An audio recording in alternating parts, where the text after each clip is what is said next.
Hi again, and welcome to Pearl Magazine. In Hong Kong, more than 150,000 people live with some degree of hearing impairment. For most older deaf people, they cope with these challenges by relying on their children. These kids are commonly known as CODA, or children of deaf adults. But they also often face big developmental challenges such as delayed speech. As Pearl Magazine's Jiang discovered, CODA must also shoulder extra responsibilities as they take on multiple roles in their family. This afternoon, a mother patiently waits at the bus station to pick up her son. I'm not working now because I have my son, Jason, to look after. I'm a full-time mom.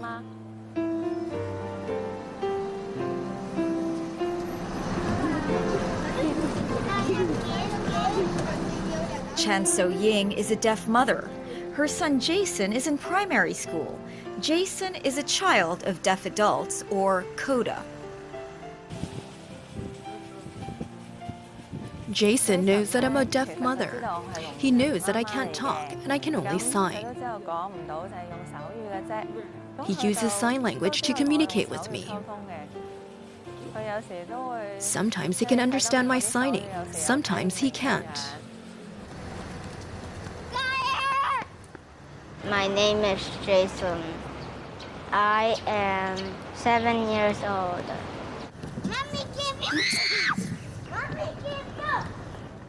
Jason has been learning sign language since he was a toddler. Now he can understand most of the signs his mother uses, but not all. I think mommy doesn't know how to talk and doesn't know how to listen. It's so hard. Sometimes I don't know what mom's saying. Growing up as a hearing child of a deaf mother, Jason has always played the role of interpreter.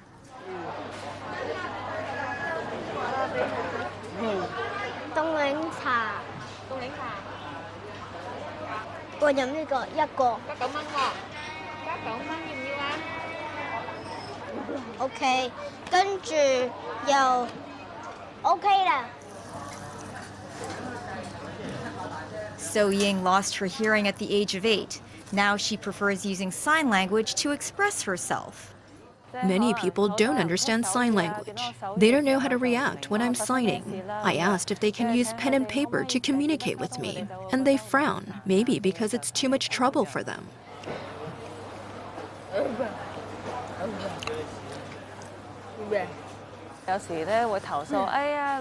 Sometimes Jason complains that it's tiring to talk to deaf people using sign language or writing everything down. I agree it would be better if I could hear. It would be more convenient. I can feel a sense of inferiority. So-ying used to do packing work in a factory, but she had to quit that job after giving birth to Jason. When I was pregnant, I was thinking it would be better if I had my husband with me. But he left me at that time. I gave birth at Prince Margaret Hospital. I looked at the baby and started to worry. What can I do? How am I going to take care of him? I was on my own. My parents were not here either. Luckily, Jason has full hearing. So-ying was determined to raise him by herself, even though it would be a tough job. He has nobody to talk to. As his mom, I can't teach him how to talk. I was worried that he wouldn't talk much. Mother and son have their ups and downs in their relationship. On this Saturday morning, So-ying is taking Jason to a special playgroup organized by a local charity to learn spoken and sign languages, and more importantly, emotion control. If she buys toys for me, I will be happy. I like her. Sometimes mom just doesn't like me. Why? Because I'm not good. Sometimes she's angry and I don't feel good. But do you love your mom? Yes. Located in a public estate in Jiang, the charity has been serving hearing children of deaf parents and their families since 2013. Cindy Chan is one of the founders. We are mainly helping deaf families. We help the kids develop their speech, handle their emotions, and we teach them social skills. We are also dedicated to providing workshops and counseling for deaf parents and let them know how to deal with their kids, families, stress, emotions, and so on.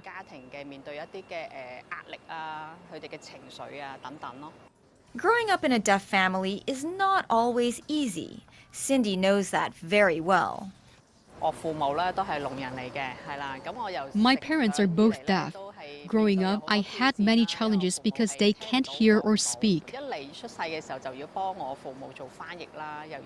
I had to help them translate and handle family issues. I took over the parents' responsibility. We don't learn to speak as early as other kids. We are not really good at studying or talking. Sometimes we also have to deal with discrimination. Meanwhile, I didn't really understand my identity as a kid from a deaf family.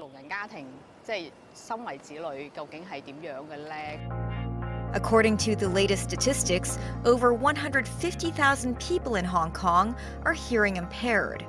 Over the past 8 years, Cindy and her team have helped more than 300 local families with deaf parents. When they first came here, they didn't talk much. They were shy to meet new people or they would be afraid to get to know the outside world. We are trying to help them feel at home and give them a sense of belonging because we are also children of deaf parents. We are older brothers and sisters, and we will accompany the younger ones so we can connect. We share the same feelings. Cindy and her charity want to help the children of deaf adults, or CODA, to acknowledge their special identity as bilingual and bicultural and develop their potential. Deaf parents can also make friends here. We're all mothers. We all have many worries.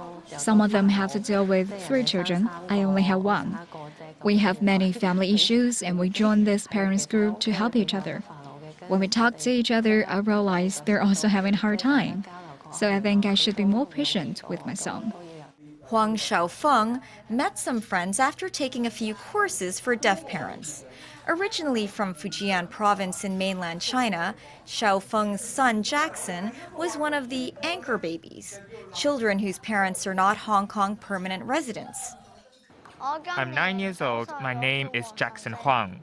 Jackson is now attending a local primary school in Shamshui-Po.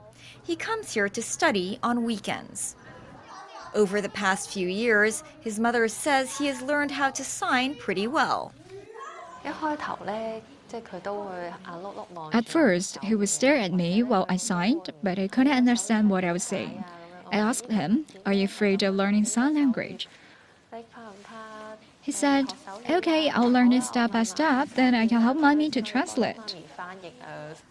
Now that Jackson is older, he feels embarrassed letting his classmates know his mother is deaf. But he has also been learning how to defend his mother. I'm afraid that they may laugh about it. When they see my mom using sign language, they'll know she can't talk. I sometimes tell them it's not the right thing to do. However, there are times Jackson has mixed feelings towards his mom. She's a really good mom. If she hurt me, she would say sorry gently. Sometimes I've been so naughty that she would beat me. I would turn around and refuse to see her sign. I wish she could talk to me. Last year was tough for mother and son. We had been fighting for a year because we were all grounded at home due to the pandemic. In 2020, I was pushing him to study. This year, I got help from social workers and learned how to set some rules. At first, I didn't know how to teach him. He was bad-tempered and very self-centered. If someone criticized him, he would sit silently in the corner. Hearing loss happened to Xiaofeng when she was a kid. When she had a baby, even her closest family members doubted whether she would be a good mom. I was taking care of him, then I fell asleep. He was moving and crying, but I wouldn't know. Then my mom heard noise and opened the door. She realized that her daughter was sleeping and her grandson was crying. My mother has been taking care of him since then. Now Xiaofeng is still trying to build a closer relationship with Jackson, even though she thinks she's not a perfect mom. I give myself 8 points out of 10, 7 to 8. Many deaf parents, they have low self-esteem. Sometimes the hearing relatives will say, oh, I don't feel you do have ability to take care of your children. Maybe you can bring your children to my house. I'm a lucky child because my parents, they insist to take care of me. My parents are deaf. Sign language is my mother tongue. Cantonese will be my second language. Mandarin third, and English is the fourth. Cassia Cheng is a freelance sign language interpreter at the charity group. Growing up as a multilingual kid is an advantage for many, but it was also a burden for young Cassia. She remembered one particular incident on Parents' Day back when she was a primary school student. My teacher let me be a little interpreter. When my teacher say, oh, your daughter have a very good result on the test, my mom start complaining. Oh, she didn't wash her face and brush her teeth. I feel very embarrassing, and I just interpret to my teacher. Oh yeah, oh my mom say I'm very good in my daily life, and my teacher will notice my mom, the facial expression so weird, so looks so angry, and then my teacher noticed I'm lying.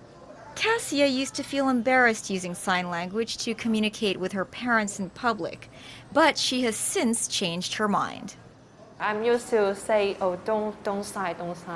But later on, I think they have to know my parents are deaf, so please don't have this kind of discrimination, or please understand my parents' situation. Now Cassia also teaches sign language. She wants to encourage more people, especially those who have deaf family members, to learn more about it. Some of them, they don't have a good relationship with their parents, don't have any connection with their parents, or when they come back with the parents, they don't know any sign. They start to learn sign language when they are older, so they regret it. Wanted to let them know they can have a better life and better relationship with their deaf parents.